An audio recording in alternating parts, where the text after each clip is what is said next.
नमस्कार बंधुरा उमा फूड किचेनेर आरो एकटी नतून पर्वे आपनादेर सबाइके स्वागत। आज आमि आपनादेर तैरी करे देखाबो कुंदरी दिये एकटी दुर्दान्त स्वादेर रेसिपि।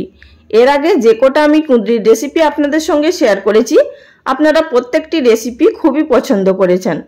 आजकेर एई कुंदरिर रेसिपिओ सम्पूर्ण नतून भावे तैरी करा। आशा करछि एटिओ आपनादेर खूबई भालो लागबे। तो बंधुरा आमादेर एखाने एई रेसिपि तैरी करार जोन्नो प्राय 300 ग्राम परिमाण कुंदरी भालोभावे परिष्कार करे धुए निये निलाम। আপনারা নিজেদের পরিমাণ অনুযায়ী কুঁদরিগুলো নিয়ে নেবেন। এবার আমি আপনাদের কেটে দেখিয়ে দিচ্ছি যে কিভাবে কেটে নিতে হবে। প্রথমে মাথার দিক এবং লেজের দিক কেটে নিয়ে এইভাবে ছোট ছোট মানে গোল গোল করে কেটে নেব পাতলা পাতলা করে। আর এখানে আপনারা চাইলে লম্বা লম্বা করেও কেটে নিতে পারেন, তবে এই রেসিপির জন্য গোল গোল করে কেটে নিলেই বেশি ভালো হয়। আর এটির কিন্তু খোসা ছাড়ানোর কোনো প্রয়োজন নেই, শুধু পরিষ্কার করে ধুয়ে কেটে নিলেই হবে। তো আমি এখানে কেটে নিয়েছি সমস্ত কুঁদরিগুলো, আর তার সাথে নিয়েছি দুটো মাঝারি সাইজের পেঁয়াজ, সেগুলোকে একটু ডুমো ডুমো করে কেটে নিয়েছি। আর নিয়েছি 1 টেবিল চামচ পরিমাণ চিনেবাদাম।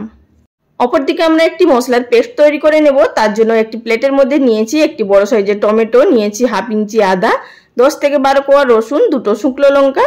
এবার এটির একটি ফাইন পেস্ট তৈরি করে নিলাম। তো দেখতেই পাচ্ছেন এখানে পেস্ট তৈরি করে নেওয়া হয়ে গেছে। এবার চলে যাব গ্যাস ওভেনে। গ্যাস ওভেনে একটি কড়াই বসিয়ে দিয়ে দিলাম যে বাদামটা নিয়েছিলাম। তো বাদামটাকে গ্যাসের ফ্লেম লোতে থাকা অবস্থায় 3 থেকে 4 মিনিট মতো সেঁকে নেব। তার মধ্যেই কিন্তু খুব সুন্দরভাবে ভাজা হয়ে যাবে।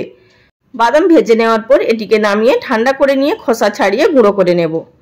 আবারও কড়াই বসিয়ে দিয়ে দিলাম 1 টেবিল চামচ পরিমাণ সরষের তেল। তেলটাকে প্রথমে খুব ভালোভাবে গরম করে নিতে হবে। তারপর এর মধ্যে দিয়ে দিচ্ছি হাফ টিস্পুন পরিমাণ গোটা জিরে। আপনারা চাইলে এখানে 5 ফোড়নও ব্যবহার করতে পারেন। দিয়ে দিলাম এর মধ্যে হাফ টিস্পুন পরিমাণ হলুদের গুঁড়ো। হলুদটা এই কারণেই দিলাম কারণ তেলের উপরে যদি আমরা সরাসরি মশলা বাটা দিতে যাই তাহলে কিন্তু তেল ছিটকে আসবে, আর যদি হলুদ গুঁড়োটা দিয়ে মশলাটা দিই তাহলে কিন্তু আর তেল ছিটকে আসবে না। তো এইভাবে আমি এবার মশলাটা দিয়ে দিলাম। দিয়ে দেওয়ার পর গ্যাসের ফ্লেম লো টু মিডিয়ামে থাকা অবস্থায় এটিকে নাড়াচাড়া করে ভেজে নেব।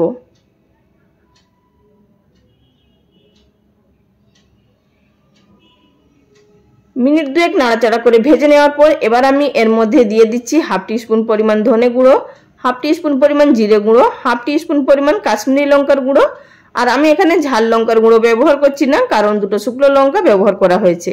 আর দিলাম সামান্য পরিমাণ জল। এবার এটিকে ভালোভাবে নাড়াচাড়া করে আমাদের ভেজে নিতে হবে যতক্ষণ না তেল ছেড়ে আসছে। আর বন্ধুরা আপনারা চাইলে এখানে ধনে জিরে বাটাও ব্যবহার করতে পারেন, আমি এখানে গুঁড়ো ব্যবহার করেছি। মশলা ভেজে নেওয়ার পর এবার এর মধ্যে দিয়ে দিচ্ছি কেটে রাখা কুঁদরি এবং পেঁয়াজ। আপনারা নিশ্চয়ই দেখে ভাবছেন যে মশলার উপরে কাঁচা কুঁদরি পেঁয়াজ কেন দিলাম। তো বন্ধুরা এই রেসিপি আপনারা অবশ্যই একবার ট্রাই করবেন, তাহলেই বুঝতে পারবেন যে এই রেসিপিরও টেস্ট কিন্তু খুবই সুন্দর হয়। এবার দিয়ে দিলাম এর মধ্যে স্বাদ মতো নুন। নুন দিয়ে দেওয়ার পর গ্যাসের ফ্লেম লোতে থাকা অবস্থাতেই আমাদের এটিকে নাড়াচাড়া করে মিশিয়ে নিতে হবে যতক্ষণ না কুঁদরি এবং পেঁয়াজের সঙ্গে মশলাটা খুব ভালোভাবে মিশে যাচ্ছে। তো বন্ধুরা দেখুন এখানে নাড়াচাড়া করে মিশিয়ে নিয়েছি। আর এই পর্যায়ে গ্যাসের ফ্লেম লোতে থাকা অবস্থাতেই আমাদের এটিকে ঢাকা দিয়ে ভেজে নিতে হবে যতক্ষণ না কুঁদরি এবং পেঁয়াজ সম্পূর্ণ ভাজা হয়ে আসছে। তো মাঝখানে আমি এখানে একবার ঢাকাটা তুলে নিয়ে নাড়াচাড়া করে নিচ্ছি, তা না হলে কিন্তু তলার দিকে লেগে যাবে। আর আপনারাও মাঝে মাঝে ঢাকা খুলে নাড়াচাড়া করে নেবেন, তা না হলে কিন্তু তলার দিকে লেগে যাবে, যেহেতু আমরা এই রান্নার মধ্যে জল ব্যবহার করিনি বা করব না। এই রান্নাটা কিন্তু সম্পূর্ণ জল ছাড়াই হবে। টমেটোর থেকে যে জল বেরোবে এবং কুঁদরি পেঁয়াজ থেকে যেই জল বেরোবে তাই দিয়েই কিন্তু রান্নাটা হয়ে যাবে। আবারও মিনিট 2-3 জন্য ঢাকা দিয়ে রেখেছিলাম। তো এবার ঢাকাটা তুলে নিচ্ছি। এখন আমাদের কুঁদরি পেঁয়াজ প্রায় ভাজা হয়ে গেছে, আশা করি সেটা দেখতেই পাচ্ছেন। আর কুঁদরিগুলো যেহেতু একদম পাতলা পাতলা করে কাটা আছে তাই ভাজতে বেশিক্ষণ সময় লাগবে না। নামানোর আগে দিয়ে দিলাম 1/4 টিস্পুন পরিমাণ গরম মশলার গুঁড়ো, দিলাম কয়েক দানা চিনি।